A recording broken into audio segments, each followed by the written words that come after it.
Sa video na ito, ituturo ko sa iyo ang step-by-step guide kung paano mag-go live sa Facebook gamit lang ang iyong smartphone. Let's get started.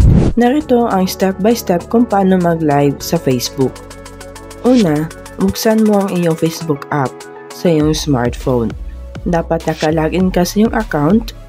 Pwede kang mag-live gamit ang personal account or ang Facebook page mo. In this tutorial, I'm using my personal account, okay? Kapag bukas na ang iyong FB account, hanapin ang What's on Your Mind na box. Diyan natin sisimulan ang karaoke, ang go live session natin. Tapos, pindutin ang live button na makikita mo gaya sa screen. Pagkatapos, huwag mong kalimutan lagyan ng description ng inyong live streaming kung tungkol saan ba ang Facebook Live mo. Tapos, pwede mo din iset ang privacy settings ng FB Live mo. Dito, pwede mong gawing public, friends, or only me. Pwede mo din siyang i-share sa mga FB groups, pero ang advice ko, wag na lang para hindi ma-flag ang live mo kasi mayroon ibang admin ng mga FB group na nire-report ang live streaming video. To be safe, wag na lang, okay?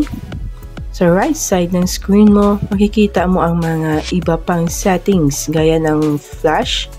Pwede mo siyang i-on at i-off. Pwede kang mag-mute ang mic. Pwede mo din dito i-rotate yung camera mo, front and back.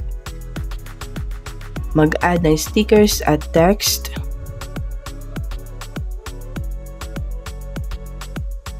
Pwede mo din i-reduce ang background noise kung nasa maingay ka na lugar. Pwede ka rin mag-add ng filters. Pwede mo itong gawin bago or during live. Basta punta ka lang dito sa filter button at mamili ng mga nagugustuhan mong filters. Siguraduhin na may tama at sapat na lighting ka. Pwede kang gumamit ng ring light or pwede sa harap ng bintana. Hanapin mo lang ang tamang anggulo para kita ka o kita ang subject sa Facebook Live mo. Kapag ready ka na, pindutin mo lang ang Go Live button and there you go. Nangangamusta lang tayo? Hindi pwede yan. Mag-interact tayo sa mga viewers. Pwedeng mag-shoutout, mag-reply sa mga comments at mag-emoji react.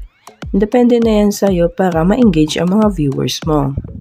Pwede mo din i-invite ang mga viewers mo para mag-join sa iyong live. I-click mo lang ang button na ito to invite them.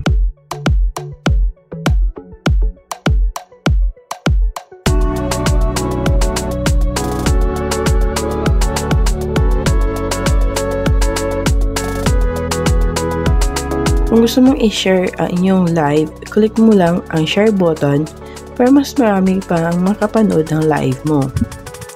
So, gaya ng sinabi ko kanina, huwag kang mag-share sa mga Facebook groups para hindi ma-report yung Facebook Live mo.